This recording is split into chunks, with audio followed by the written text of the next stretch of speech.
అమ్మ నేను పోతున్న లంకలోనికి సీతమ్మ జాడలు తేవటానికి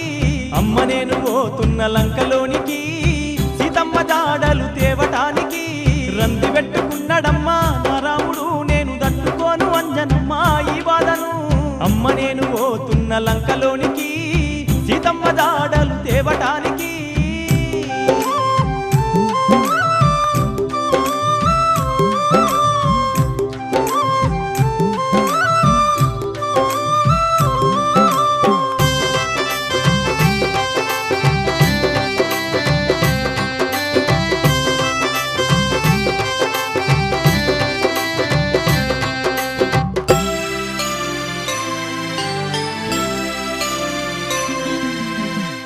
ఏది ఏమైనా సావైన బతుకైన నా రామయ్య తండ్రి కోసం 7 14 సముద్రాలైన దాటి ఆ లంక